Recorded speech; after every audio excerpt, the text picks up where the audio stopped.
Imagine waking up one morning. You pick up your phone. The news looks normal. The sun is rising.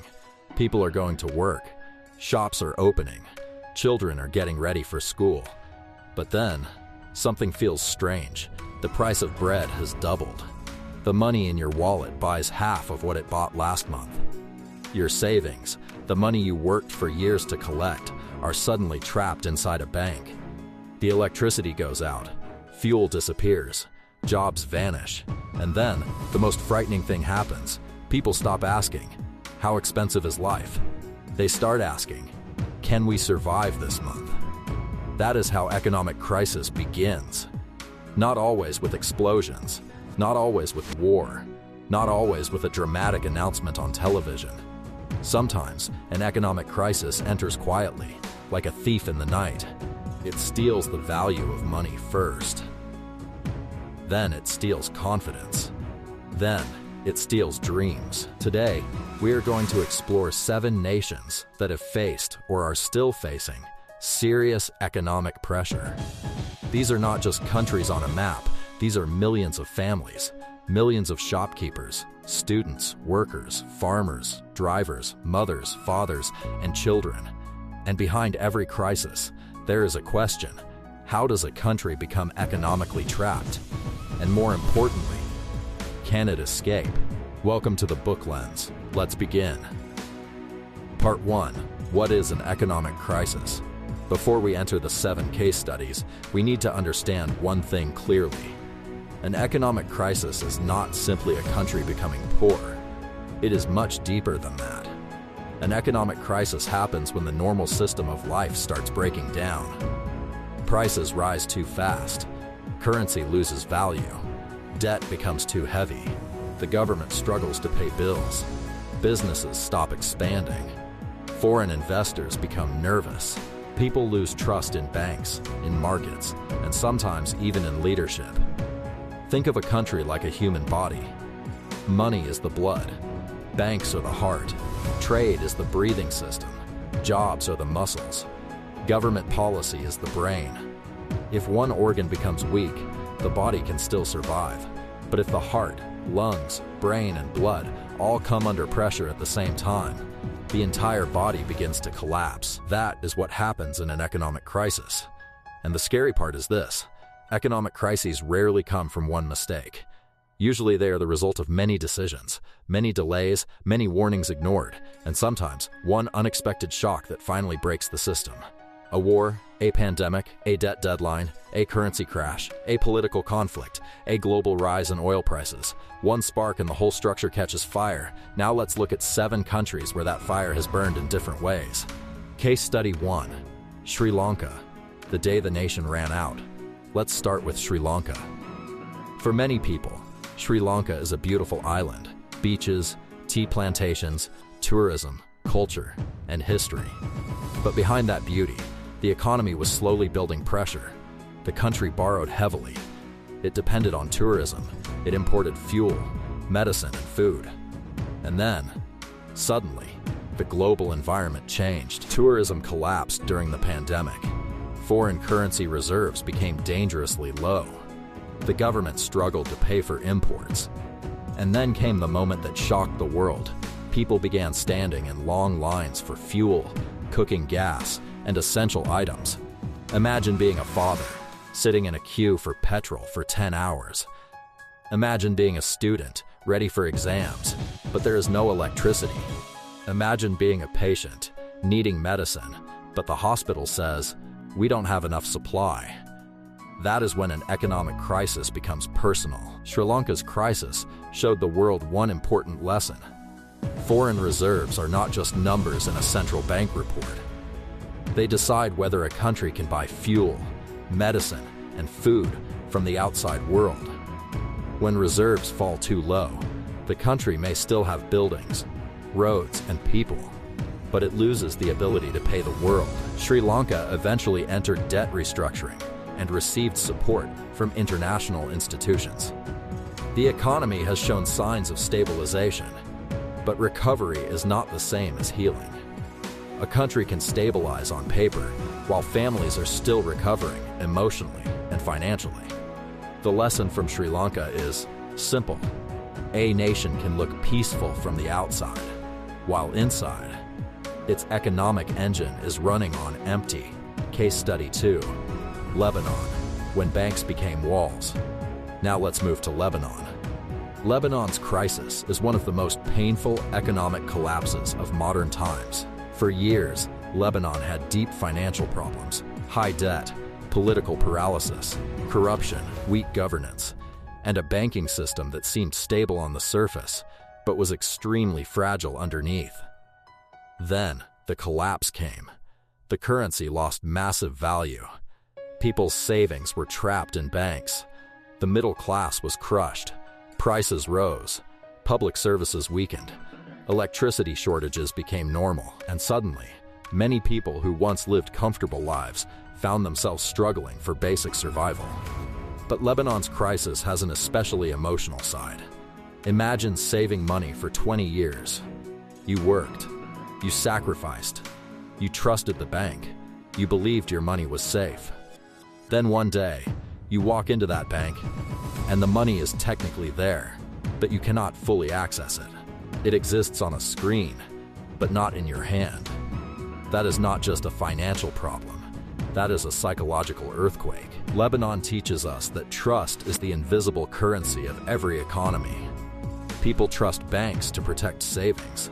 They trust government to manage policy. They trust money to hold value. When that trust breaks, rebuilding it takes years, sometimes generations.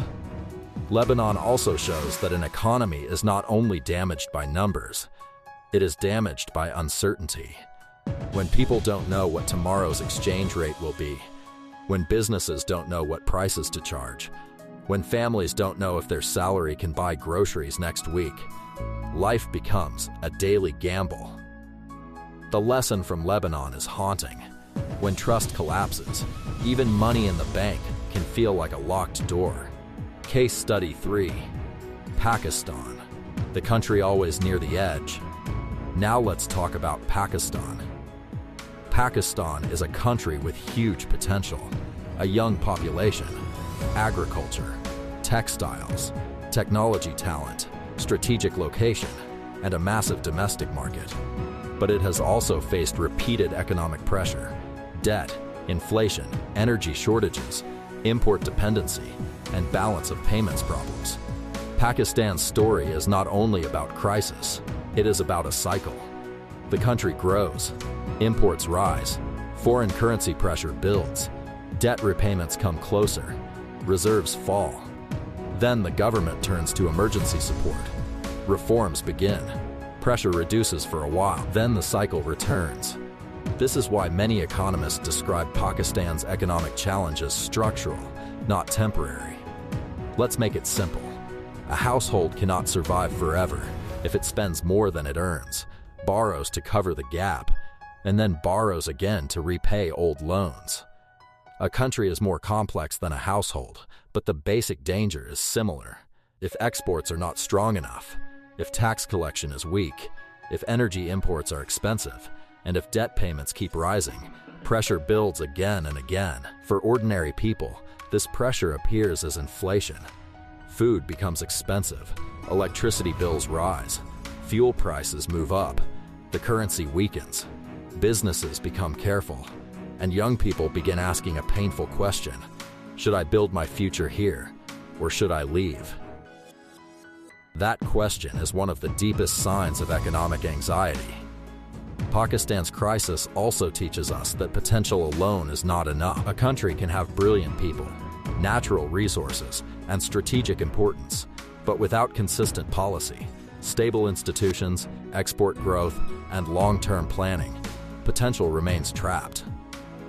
The lesson from Pakistan is powerful. A country does not only need talent, it needs a system that allows talent to breathe. Case study 4, Argentina, the inflation trap. Now we move to Argentina. Argentina is one of the most fascinating economic stories in the world. This is a country rich in agriculture, energy potential, culture, and human capital. At different points in history, Argentina was among the more prosperous countries in the world, And yet, it became famous for repeated economic crises, debt defaults, currency problems, and extremely high inflation. Inflation is not just a technical word. Inflation is when time starts attacking your money. Today, your salary can buy a full basket of groceries. Next month, it buys less. A few months later, it buys much less. So people stop saving in local currency. They rush to convert money. Businesses keep changing prices. Workers demand higher wages. The government prints or borrows more. Confidence falls. The cycle continues.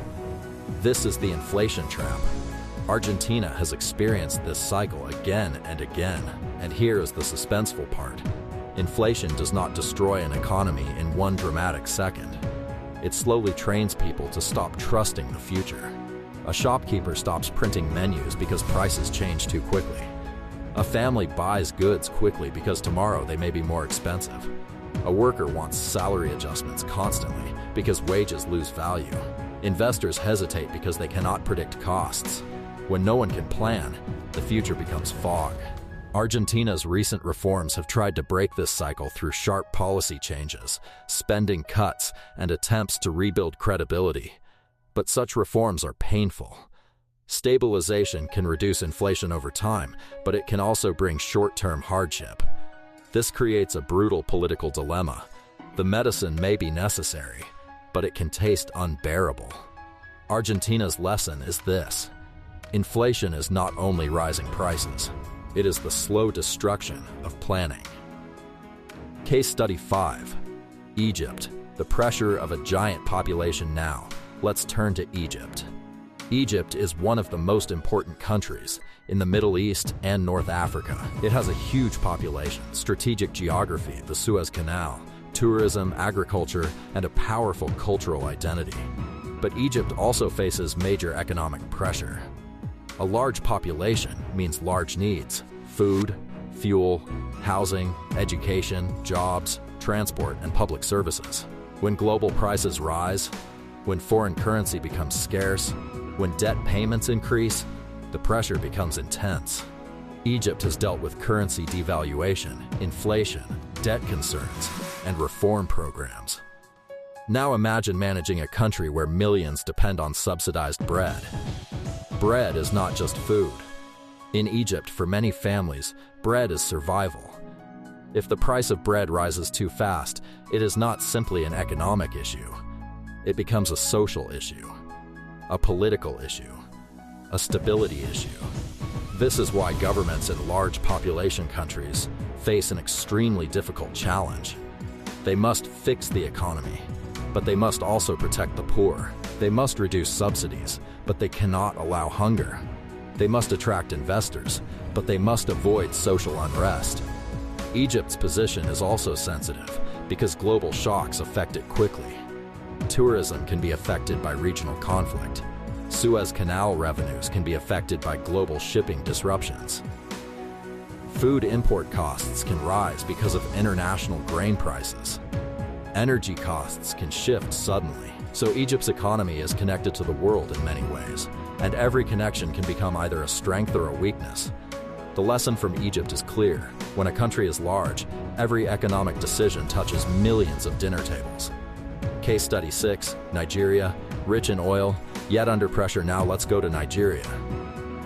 Nigeria is Africa's most populous country and one of its largest economies. It has oil, gas, entrepreneurs, a massive youth population, music, film, technology, and huge potential. But Nigeria also faces a painful paradox. How can a country rich in oil still struggle with poverty, inflation, debt costs, and currency pressure? This is one of the biggest questions in development economics. Oil can bring money, but oil can also create dependency.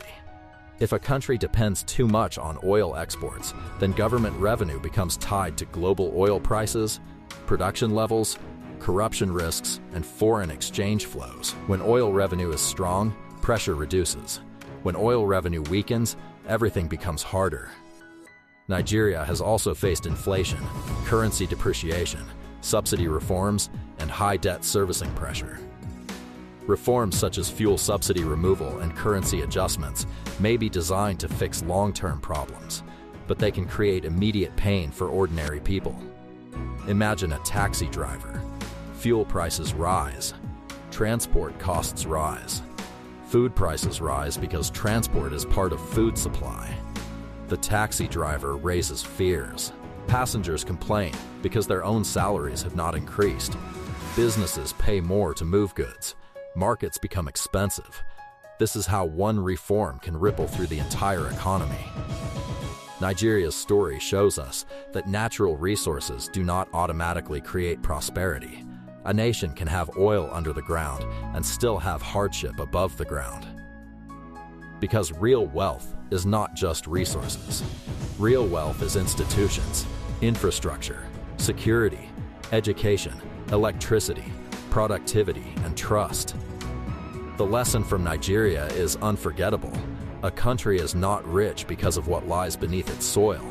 It becomes rich when it can turn resources into opportunity for its people. Case Study 7. Türkiye, the battle with inflation and confidence. Finally, let's discuss Türkiye. Türkiye is a major economy connecting Europe, Asia, and the Middle East. It has industry, tourism, manufacturing, exports, culture, and strategic importance. But Türkiye has faced serious inflation and currency pressure in recent years.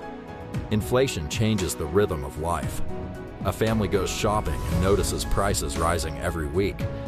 A business imports materials but does not know what the currency will do next month. A landlord raises rent. A worker asks for higher wages. The central bank changes interest rates. Investors watch carefully. Everyone is trying to protect themselves. When inflation remains high for too long, it becomes a habit in people's minds. People begin expecting prices to rise, so businesses raise prices earlier. Workers demand higher wages earlier, and the entire system starts behaving as if inflation is permanent. That is dangerous, because inflation is partly economic, but also psychological. Türkiye's challenge has been to bring inflation down while keeping growth alive. This is not easy. If policy becomes too tight, businesses suffer. If policy is too loose, inflation may return. If currency confidence falls, imports become expensive. If interest rates are too high, borrowing becomes painful. It is like walking on a narrow bridge during a storm. Move too slowly, and the storm catches you. Move too fast, and you may fall. Türkiye teaches us that confidence is not built by speeches alone. It is built by consistent decisions over time. Markets listen to words, but they believe actions. The lesson from Türkiye is sharp. Inflation is a fire, and confidence is water. Without enough confidence, the fire keeps spreading. The hidden pattern behind all 7 crises. Now let's pause. Sri Lanka, Lebanon, Pakistan, Argentina, Egypt, Nigeria, Türkiye, different regions, different languages, different histories, different political systems.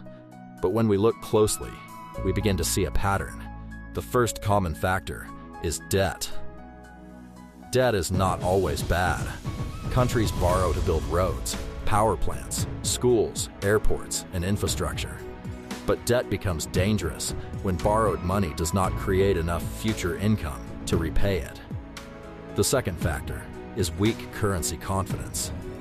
When people lose faith in their own currency, they try to hold dollars, gold, property, or anything else that feels safer. This weakens the local currency even more. The third factor is inflation.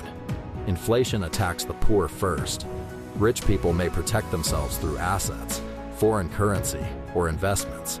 But poor families spend most of their income on food, transport, and rent. When prices rise, they have nowhere to hide. The fourth factor is import dependency. If a country imports fuel, food, medicine, or machinery, it needs foreign currency. If foreign reserves fall, imports become difficult, and shortages can begin. The fifth factor is political delay. Many crises become worse because leaders avoid painful decisions until the situation becomes urgent. They delay reforms. They hide the real numbers. They borrow more. They hope the next month will be better, but hope is not an economic strategy. The sixth factor is external shock. Pandemics, wars, oil prices, global interest rates, climate disasters, shipping disruptions. Even a country trying to improve can be hit by a shock from outside. And the seventh factor is trust. This is the deepest one. Because every economy is built on trust. Trust that money will hold value. Trust that banks will return savings. Trust that government will make rational decisions. Trust that businesses can plan.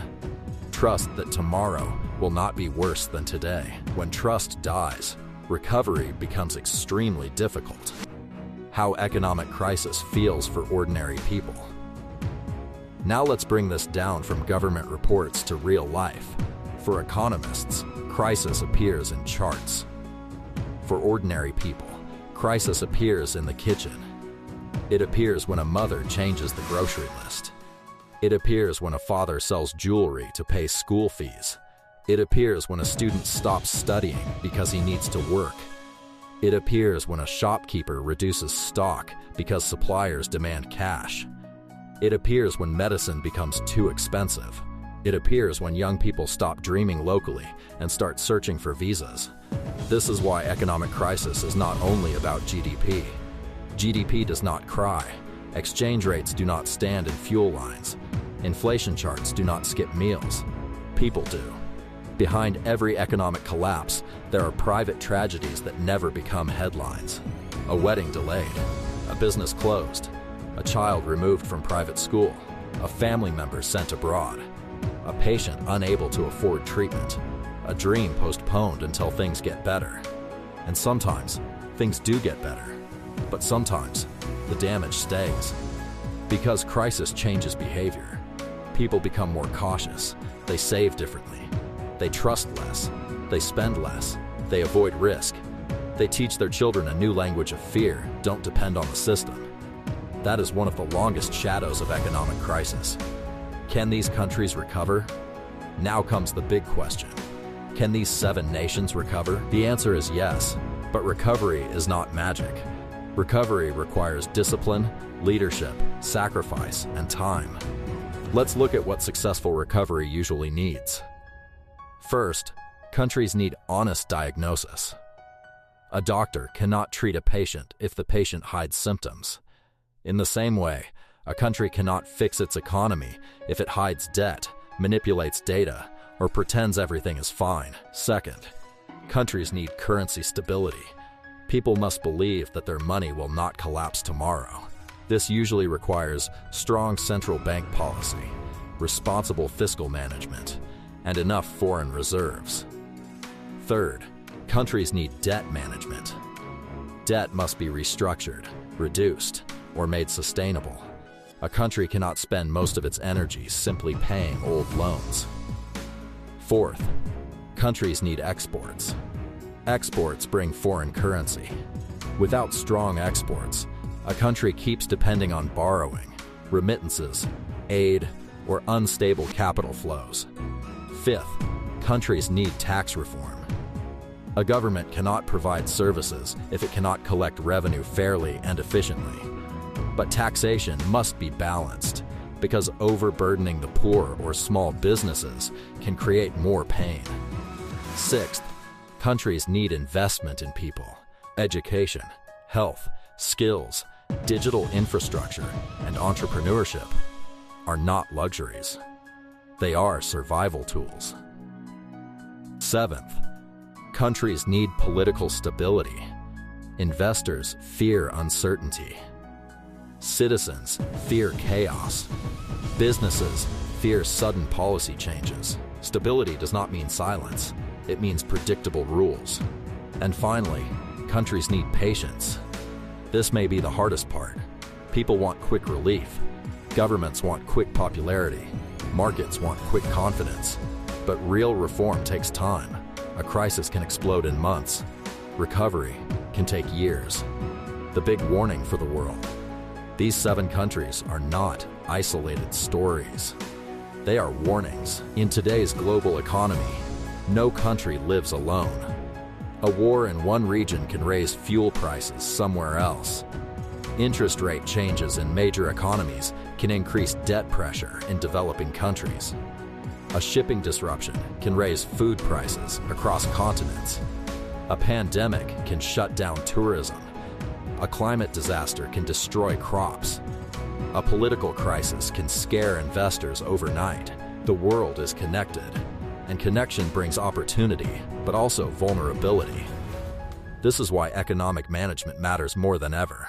Countries cannot control every global shock, but they can build resilience. They can build reserves. They can diversify exports. They can improve governance. They can reduce corruption. They can protect the poorest. They can invest in productivity. They can prepare before the storm arrives, because when the storm begins, preparation is everything. A human ending, the economy is not a machine. At the beginning of this lecture, I asked you to imagine waking up in a country where prices are rising, money is weakening, and survival is becoming difficult. Now I want you to imagine something else. Imagine a small shopkeeper reopening his store after months of crisis. Imagine a student returning to university because transport is affordable again. Imagine a mother buying a full grocery basket without fear. Imagine a worker receiving a salary and believing it will still have value next month. Imagine a country slowly breathing again. That is recovery. Not just numbers improving, not just inflation falling, not just debt being restructured. Real recovery is when ordinary people start planning again. Because the greatest sign of economic health is not only growth, it is confidence in tomorrow. Sri Lanka teaches us the danger of running out of foreign reserves. Lebanon teaches us the tragedy of broken trust. Pakistan teaches us the cost of repeating the same cycle. Argentina teaches us how inflation destroys planning. Egypt teaches us how economic pressure multiplies in a large population. Nigeria teaches us that natural resources are not enough. Turkey teaches us that confidence is the key to defeating inflation. 7 countries, 7 warnings, 7 lessons, but one message. An economy is not just a machine of numbers. It is a living system of people, trust, decisions, and dreams. And when leaders ignore the warning signs, the poor pay first. When institutions become weak, families suffer. When money loses value, hope becomes expensive. But when countries choose discipline, transparency, reform, and long-term thinking, even the deepest crisis can become the beginning of a new chapter. So the next time you hear the words economic crisis, don't imagine only charts, banks, and government reports. Imagine a family at a dinner table. Imagine the price of bread. Imagine the value of a salary. Imagine the fear of tomorrow. And then remember, the real test of an economy is not how powerful it looks during good times. The real test is whether it can protect its people when the storm arrives. What is your opinion? Share with us in comment box and subscribe for more videos. Thanks for watching.